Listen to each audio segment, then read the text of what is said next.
Political analyst, Dr. Levy Ndou. Dr. Ndou, thank you so much for your time. So this is the third major revision of the budget. As we get your reaction, what does this level of volatility, as some have placed it, or uncertainty signal about political pressure on Treasury and the executive? Good afternoon, Unati. Good afternoon to the viewers at home. This, in my view, talks to the power relations within the GNU and how other political parties are able to use whatever methods that they can use to be able to ensure that their party positions are adopted.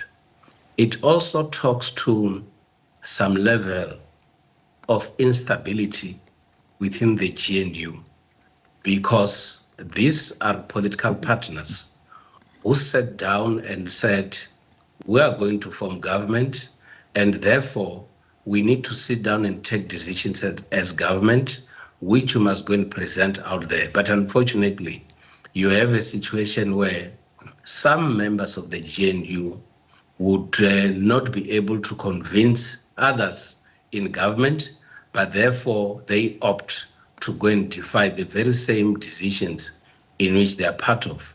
But this also talks to the importance of other political parties in and outside the GNU, like Action SA, that are able to come into the party and ensure that they are able to save two major parties in the GNU that are differing, and they intervene and they bring solutions to whatever differences that are there. But another area for me that is very important is that throughout this process, ordinary citizens were interested in knowing and understanding how budgets work in government, could have been able to get a sense of what happens when money has to be collected, how money has to be distributed, and indeed that Parliament has a major role to decide in terms of the direction of the finances of the state. And I mean, this next question is probably twofold in terms of just the reaction again that we've seen, the DA being criticized for claiming victory after it said today, you know, that the VAT change was purely based on its court application in the Western Cape High Court to have the increase interdicted. We also heard in that press conference by the DA how the Federal Council chairperson, Helen Zille, are saying that, you know, the Finance Minister should actually be embarrassed for buckling under pressure after fighting for the increase in court. What are the political risks, do you think, to Godongwana after essentially bowing or what has been described as bowing to public and political pressure on such a crucial economic lever? I think it's important for the Democratic Alliance to celebrate, because the Democratic Alliance has always been firm in saying that they do not want to see the VAT increment. And indeed, that did not happen. It was not only the DA that raised such, other political parties did the same. And indeed, also ordinary citizens were saying that they would not love to see the VAT increment. I mentioned Action SA earlier because Action SA and BOSA, through their leader, Mr. Musima Imane, said that we are going to support the proposal that the minister is going to make in Parliament, but they are open for consultation and provide ideas on how the Finance Department could be able to get other financial resources to be able to close the gap that is required for VAT. And indeed, after such thorough consultation, that's why we got this kind of a pressure.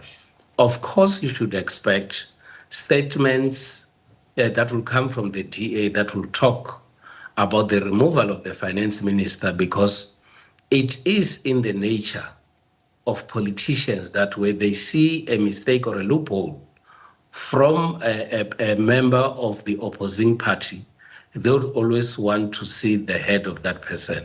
And that is part of the game of politics everywhere. I want us to talk, Dr. Ndou, before I let you go, to talk about the significance of this on a governance front. I mean, where policy is seemingly made reactively rather than strategically.